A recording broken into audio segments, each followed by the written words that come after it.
Moving on to our next speaker, Professor Shahid Ali. He is a lead GP partner at Manor Medical Practice. He's a professor of digital health and a director of dynamic health systems. And his title is about stress, anxiety, and depression.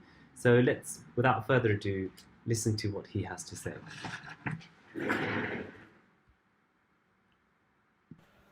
Assalamu alaikum to each and every one of you. My name is Professor Shahid Ali. I'm a doctor who works in general practice up in Bradford. I'm delighted to have the opportunity from Sheikh Faiz to do a presentation.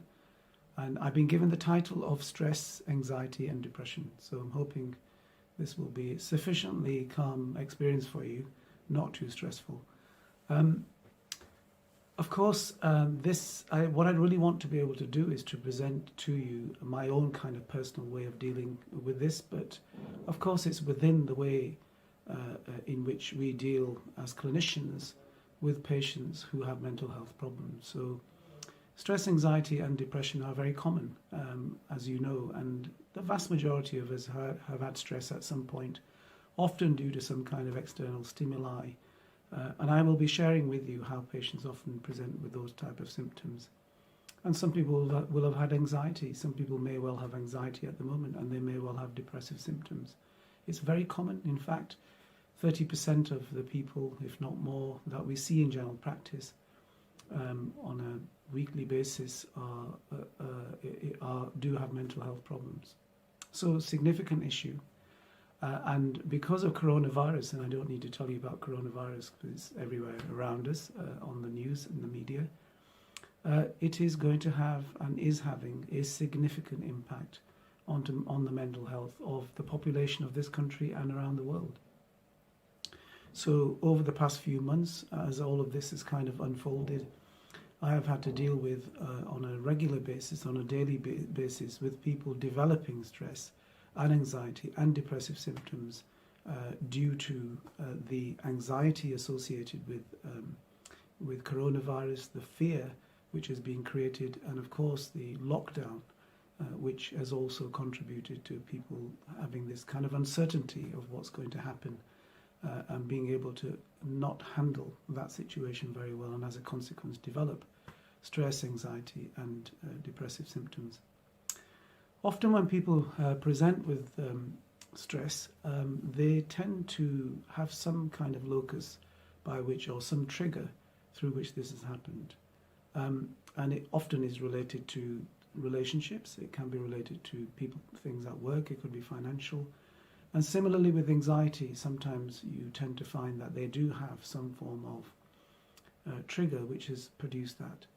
So with stress, although there's this kind of external stimuli, with anxiety sometimes, and a large number of people will say, I get a sense of panic.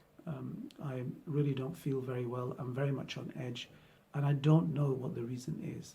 Sometimes people do not really know what the reason is.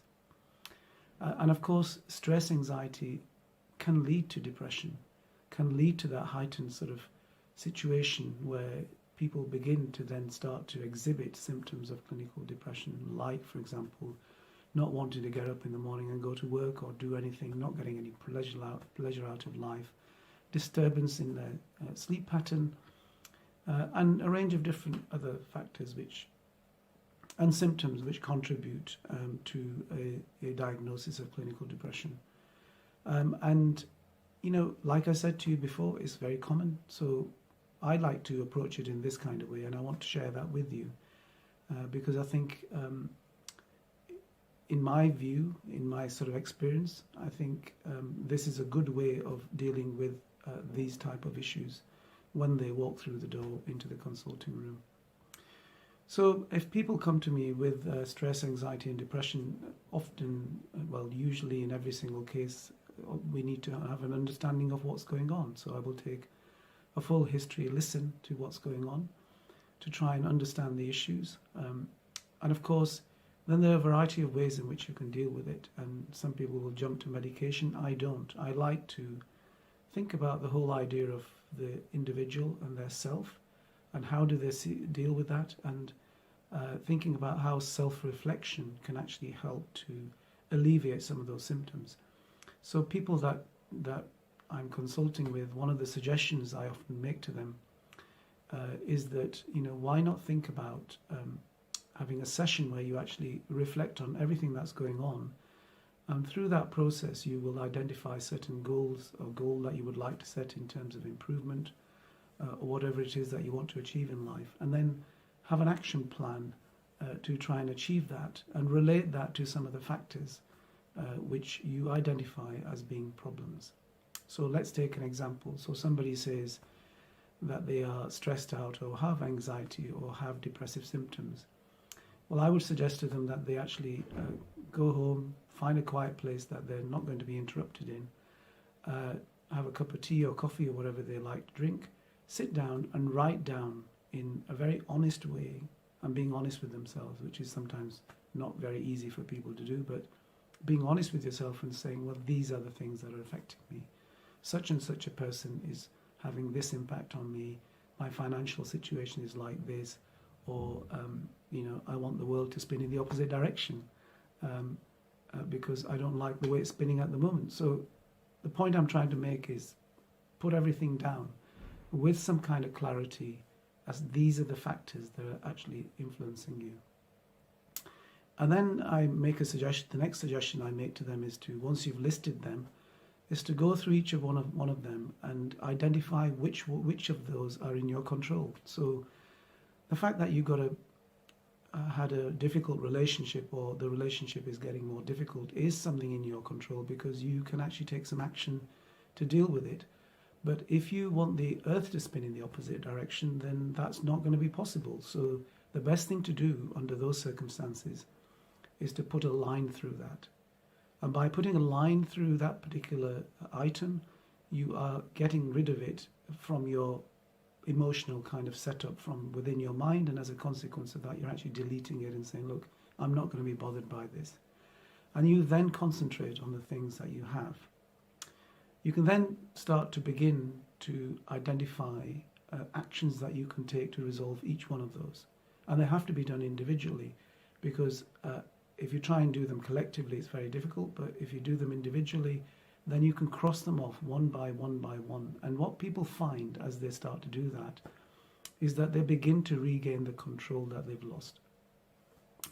You can perhaps think of this in the context of, when we're thinking about self-realization, and compare and contrast this as well. So thinking about self-realization, and you look inwardly within yourself, and you're moving from the phase of nafs al-amara to nafs al-mutmaina, then you begin to realize that that is a journey in its own right.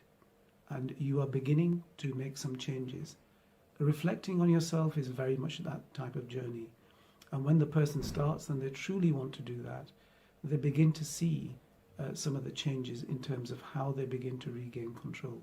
So in about 60 to 70% of people who choose to use this kind of method of self-reflection, goals and action planning, they find that they can actually regain control, and they do not need any medication.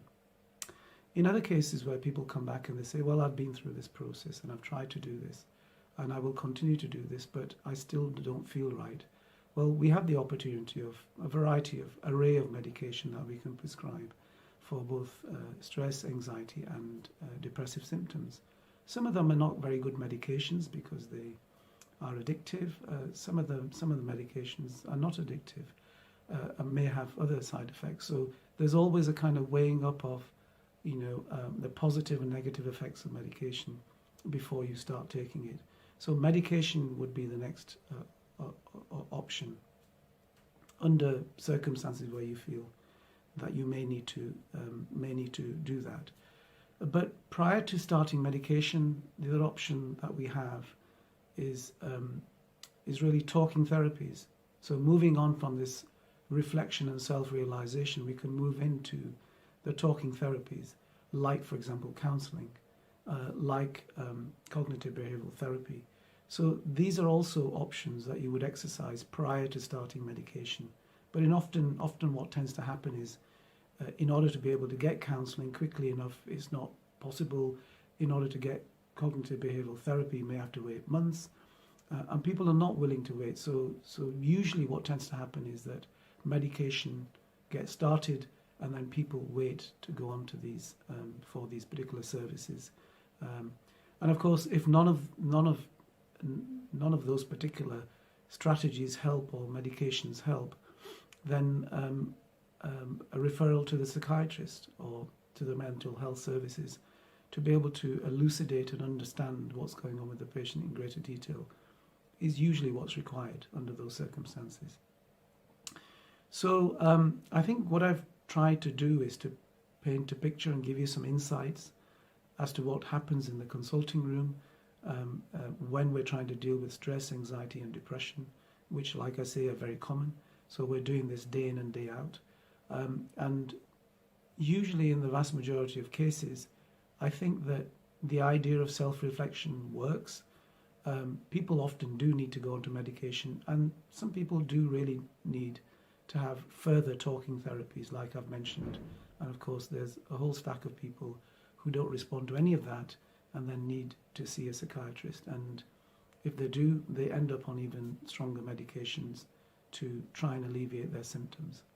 So I hope, inshallah, I've given you a reasonable kind of insight, or in this short video, to give you sort of some understanding of how these type of issues, not only are they common, but the fact that we can actually deal with them, and often it's something within yourself where if you're able to self-reflect, you can actually deal with quite a lot of this yourself. And I find that that's the case.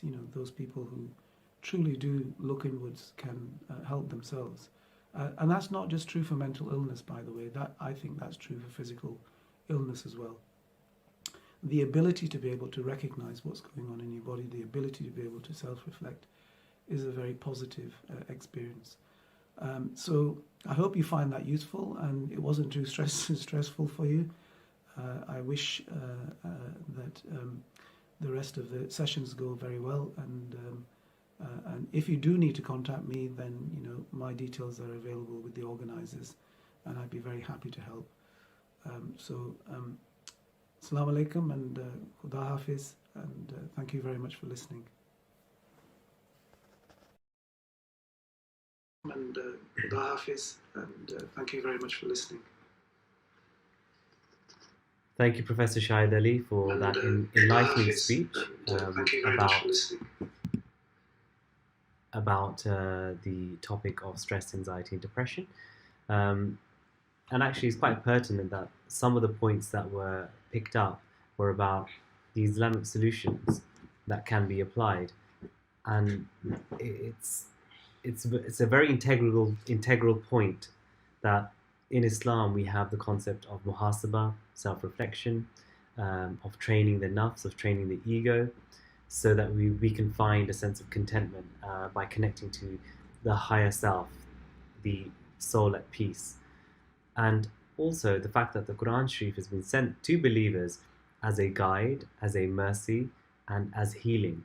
So within the words of Allah subhanahu wa ta'ala, there is the ability to heal us and to allow us to transcend any negativity and darkness in our lives, so that we can go into a good state of mind and find that peace and sukoon.